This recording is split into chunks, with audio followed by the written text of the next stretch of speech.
ഹരേ Krishna. Corona സമയത്ത് ഗുരുവായൂരിൽ നടന്ന ഒരു സംഭവമാണിത്. അവിടെയുള്ള കീഴ്ശാന്തിയുടെ അനുഭവമാണ് ഈ വീഡിയോയിൽ പറയുന്നത്.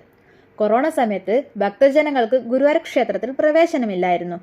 പതിവ് പോലെ തന്നെ അവിടെ ശീവേലി എഴുന്നള്ളിപ്പൊക്കെ നടക്കുന്നുണ്ട്.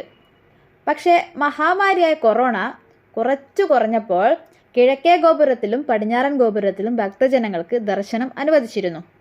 ഭക്തജനങ്ങൾ ദൂരെ നിന്നും വരും, ഗുരുവായൂരപ്പനെ കണ്ടു തൊഴും.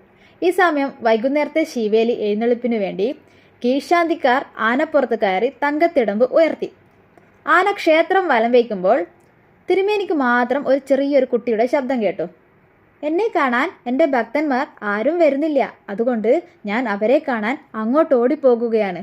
നല്ല രസമായിരിക്കും അല്ലേ, ഹിഹിഹി എന്ന് പറഞ്ഞ് ചിരിച്ചു. അപ്പോൾ കീഴ്ശാന്തി അത്ഭുതത്തോടെ അത് കേട്ടു. അയ്യോ എൻ്റെ കണ്ണാ, അങ്ങനെയൊന്നും വേണ്ട, ആനയെ ഓടിച്ചാൽ എല്ലാവർക്കും പേടിയാകും. തിരുമേനി നിശബ്ദമായി മറുപടി പറഞ്ഞു. അപ്പോൾ കണ്ണൻ വീണ്ടും പറഞ്ഞു, അപ്പോൾ തിരുമേനിക്കും ഭയമില്ലല്ലോ? അപ്പോൾ തിരുമേനി പറഞ്ഞു, അയ്യോ എനിക്കും പേടിയാണ്. അപ്പോൾ പാപ്പാൻ പറഞ്ഞു, തിരുമേനി ഈ ആന ഇപ്പോൾ എൻ്റെ നിയന്ത്രണത്തിലല്ല, ശ്രദ്ധിക്കണം. ആ വാക്കും കൂടി കേട്ടപ്പോൾ തിരുമേനിക്ക് ഭയം വർദ്ധിച്ചു. അപ്പോൾ ആന ചെറുതായി ചലിച്ചു. ഇപ്പോൾ ഓടും എന്ന മട്ടിലായി. പേടിച്ചുകൊണ്ട് തിരുമേനി ഉറക്കെ നിലവിളിച്ചു, എൻ്റെ കണ്ണാ. ആന പടിഞ്ഞാറൻ ഗോപുരത്തിലേക്ക് പോകുന്നത് പോലെ ചലിച്ചു. ആനക്കാരൻ ആനയെ നിയന്ത്രിക്കാൻ ശ്രമിക്കുന്നുണ്ട്. അപ്പോൾ കണ്ണൻ പറഞ്ഞു, തിരുമേനി ഞാൻ കൂടെയില്ലേ, പിന്നെ എന്തിനാണ് ഭയക്കുന്നത്? അപ്പോൾ തിരുമേനി മറുപടി പറഞ്ഞു, എൻ്റെ കൃഷ്ണ, അതാണ് എനിക്ക് പേടി.